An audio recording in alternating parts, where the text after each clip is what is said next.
Welcome back to the channel and a new video. This time we're going to look back at the Bosch UniversalChain 18-volt chainsaw lithium ion, and this saw I purchased a year ago, so a year on, how's it going?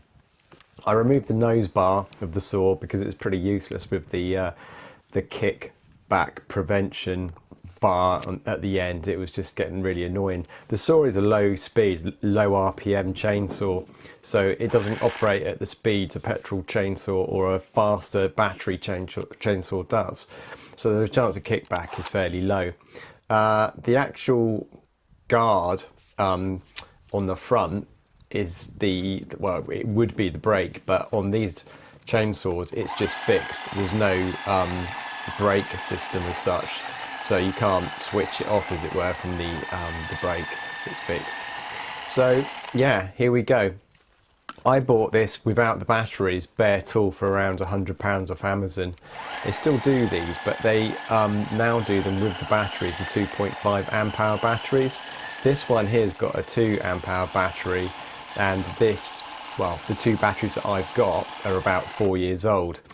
And they've been used in drill, mainly a drill. So they're not new, but they still do operate the saw, power the saw really well.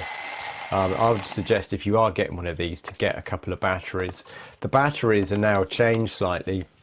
So if I was to update my battery, I'd need to update the charger. The Power for All battery, the newer ones, don't work in the old chargers. They will fit your Power for All tool, but it's just the charge connection is slightly different, so the old chargers no longer work, which is a shame. You can get up to, I think I've seen 6 amp hour batteries, original Bosch, for these, but obviously they are very expensive. So for me, using the two batteries work quite well. If you did have 2, 4, 5 or 6 amp hour batteries with this saw, you would probably burn it out.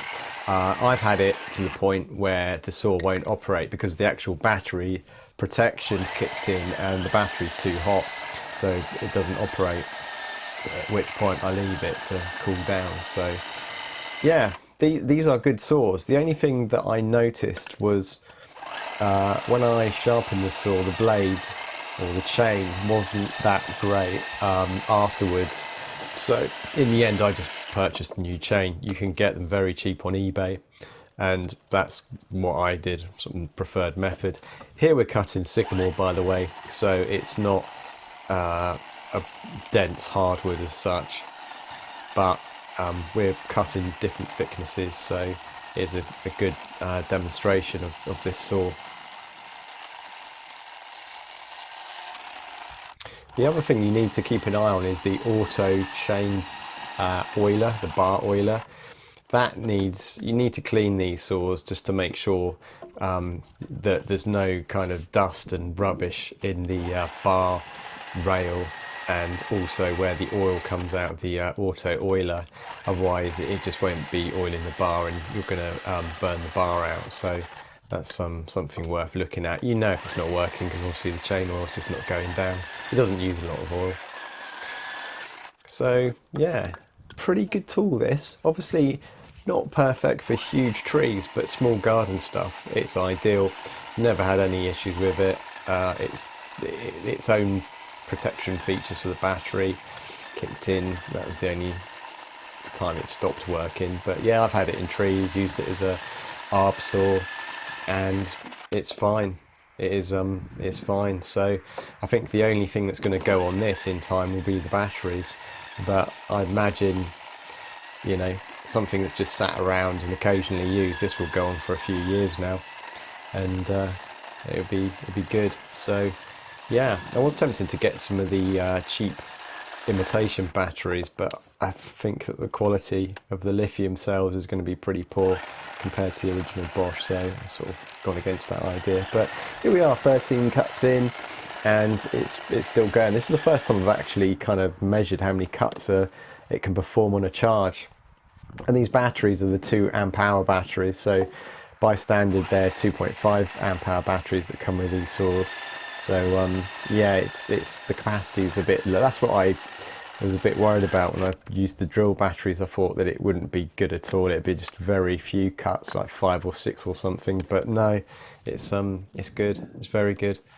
And probably having the 2 amp-hour battery, it also cuts down on the weight a bit. If you're going for the full-on 6 amp-hour battery, it's gonna put more weight on the thing. But it's so lightweight anyway. It's ridiculous. So yeah, it does come with a chain guard. Obviously, I took that off before the video. The actual getting the chain off and the bar is so easy. It's unbelievable. It's just, there's no excuse not to clean it all after each use, really. So yeah, but we're sort of whizzing through this nicely. The chain does cut well. You can see that it's chipping. It's not just creating loads of dust. It is cutting properly, so it's pretty sharp.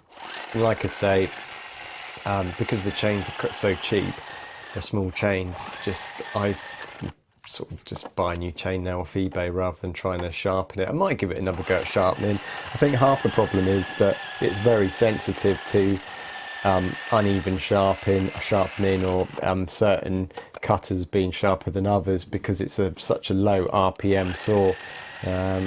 It gets to the point where it will just bounce. It will start bouncing off the wood when it's cutting. Occasionally that can be a bit annoying, so it's just something to look out for, really.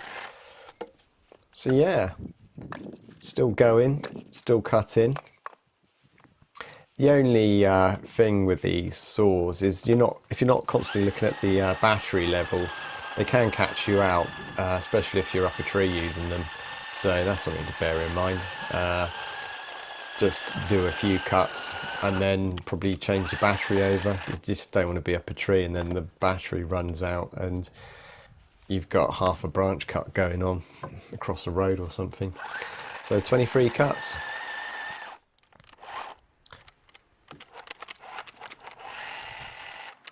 And like I say, the kickback stuff, it's never kicked back on me because of the low revs, and that's it, gone flat. So 23 cuts, pretty good stuff.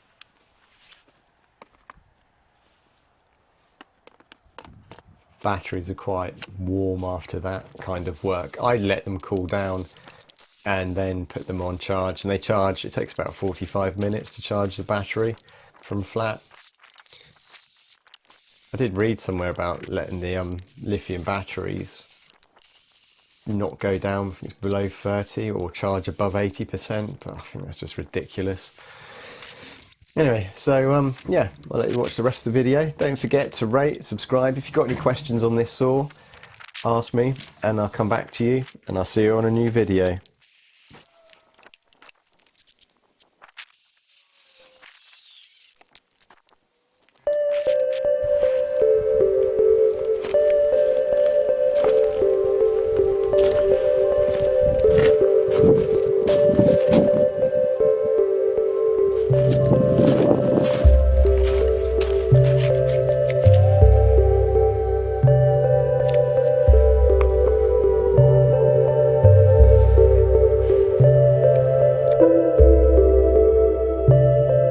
Thank you.